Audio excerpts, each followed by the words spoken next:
नुकसान हो जाता है तो कहते हैं भगवान क्यों ऐसा मेरे साथ किया तुमने, क्यों हमें इतना बड़ा दुख दिया, क्यों इतना दुख हमें दे रहे हो ठाकुर जी। अगर ठाकुर जी को कोसने की जगह हम अपने कर्मों पर ध्यान दे दें तो शायद है कि उस कष्ट से हमें, देखिए कष्ट भी ना ऐसा नहीं है, कभी कभी बहुत अच्छा व्यक्ति भी बहुत परेशान रहता है, वो उसके पूर्व जन्म के कर्म रहते हैं। हम जो करके आते हैं वो हमें मिलना ही मिलना है। आज नहीं मिलेगा कल मिलेगा, कल नहीं मिलेगा परसों मिलेगा, 100 वर्षों के बाद मिलेगा,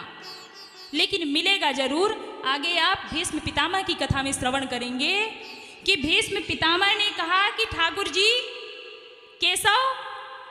मैंने तो अपने जीवन काल में कभी कोई अपराध नहीं किया, कोई पाप नहीं किया, फिर आज मैं इतने दिनों से इन बाणों की सैया पे क्यों सोया हुआ हूं।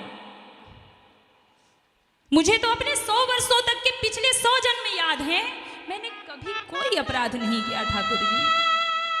फिर भला आप मुझे इतना कष्ट क्यों दे रहे हो। तो ठाकुर जी कहते हैं कि तुम्हें 100 जन्म तो याद हैं, लेकिन 101वां जन्म तुम्हें याद नहीं है। उस समय तुम किसी राज्य के राजा थे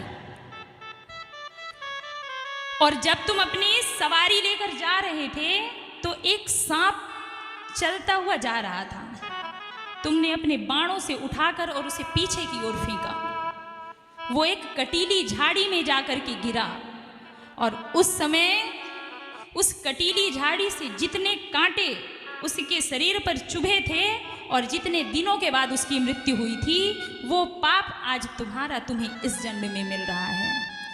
तो व्यक्ति का कर्म ही उसे भोग